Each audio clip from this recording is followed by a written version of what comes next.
नीच मनुष्य दूसरों को कष्ट देना, झूठी गवाही देकर के फंसा देना, पैसे के बल से, ध्यान से सुना जाए, पैसे के बल से निर्दोष को दंड दिलाना या निर्दोष को दंड देना।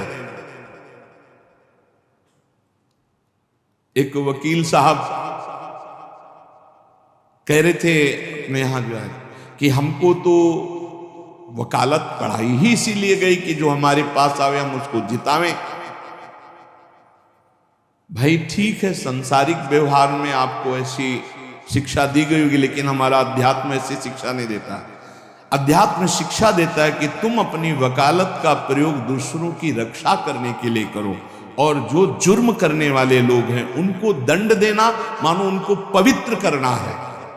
अगर आप जानते हैं ये जुर्म से युक्त है, दोष से युक्त है, और पैसे के बल से उसको निर्दोष साबित कर देते हैं, तो वो और आप दोनों दंड के भागी बनेंगे, परिणाम में आपको दुख भोगना पड़ेगा। अगर उसे दंड मिल जाता है तो वो पवित्र हो जाता है, आप बच जाते हैं। आपकी वकालत होनी चाहिए दूसरों को बचाने के लिए, जो निर्दोष है और जो दोषी है उनको दंड देना, ये वकालत का आपका फल होगा। क्योंकि आप अच्छे वकालत करने वाले हैं तो निर्दोष को बचाइए, और दोषी को सजा मिले तो दोषी भी पवित्र होगा और आप भी पवित्र हो जाएंगे।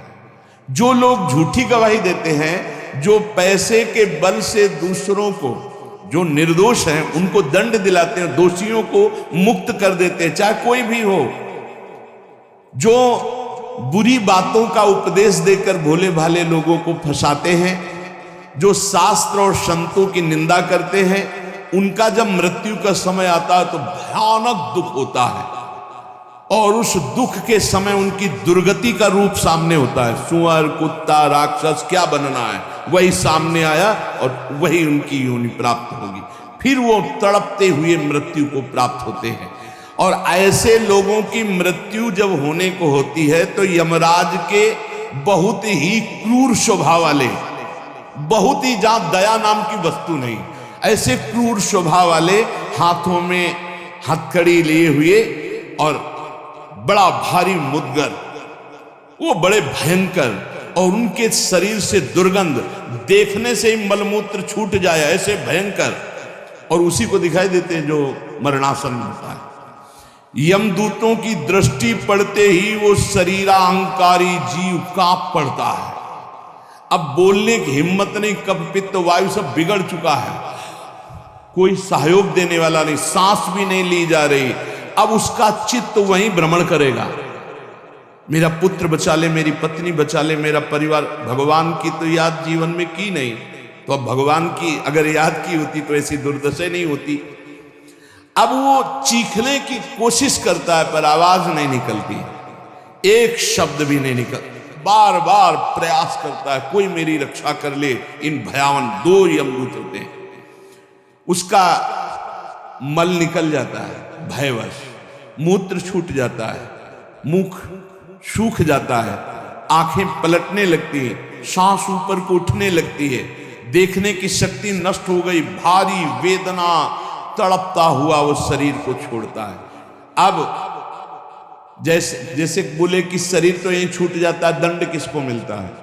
तो आप स्वप्न में जब पीटे जाते हैं तो आपको पीटने का दुख होता है कि नहीं होता है? पीटने का दुख होता है, जगने के बाद पता चलता है वो झूठा होता है। शरीर तो स्थूल आपका सैया में सोया होता है, जब चाकू मारी जाती है ना तो वैसे अनुभव होता है, वैसे अनुभव होता है। तो ये जब स्वाप्निक शरीर में अनुभव हो गया, वो तो यम यातना देह पर्सनल, जैसे जेल की वर्दी मिलती है ऐसे एक शरीर मिलता है। उस जीवात्मा को मन, बुद्धि, चित्त, अहंकार, 5 ज्ञानेंद्रियां, 5 कर्मेंद्रियों सहित उस शरीर में पैक कर दिया गया, उसका नाम यातना देह है। अब उसको उस शरीर से ले जाते हैं, यातना देह से। स्थूल देह तो यहीं छूट गया, सूक्ष्म शरीर, कारण शरीर पैक कर दिया गया यातना देह में। जैसे स्थूल शरीर में स्थूल शरीर छूट रहा, यातना देह मिली, वो सूक्ष्म होता है। अब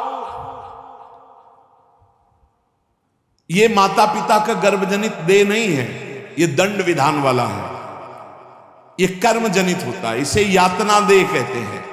यमराज के दूत फांसी लगाते हैं गले में, जैसे कुत्ते के नहीं डाली जाती ऐसे, और पीछे से मुद्गणों की मार घसीटते हुए ले जाते हैं।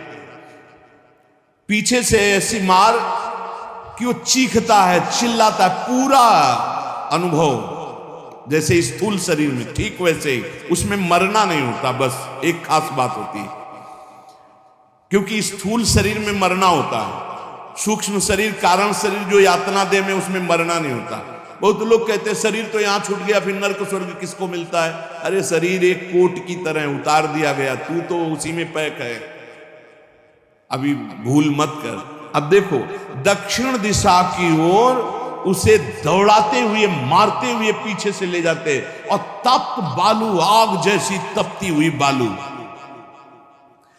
जैसे यहां कुश होते हैं ऐसे लोहे के कांटे होते हैं, उस पे चलना, कांटे फैले हुए हैं, कहीं लोहे की बड़ी बड़ी कीलें गड़ी हुई हैं, कहीं लोहे की कंकरीली ऐसी भूमि, लोहे के ऐसे सैकड़ों कांटे जैसी, गुफरू जैसी ऐसी डाल दी गई हैं लोहे की, और अत्यंत कठोर, जब उसमें पैर रखते हैं भारी कष्ट, पीछे से मार, वहां दया नहीं।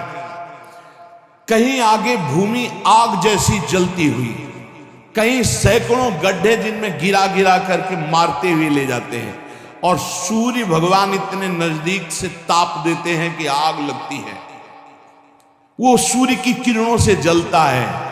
ऐसे यमराज के उस मार्ग में घसीटते हुए यमराज के दूत ले जाते हैं, यमपथ, और बीच बीच में दूत उनको कठोर ताड़ना देते हैं, रोक रोक के, मरना है नहीं। जिस समय जीव को घसीट कर ले जाते हैं, सैकड़ों घुड़कियां मार, इस तरह का कष्ट, अभी ये ब्याज है, नरक नहीं पहुंचा, अभी तो यात्रा है, बिना किसी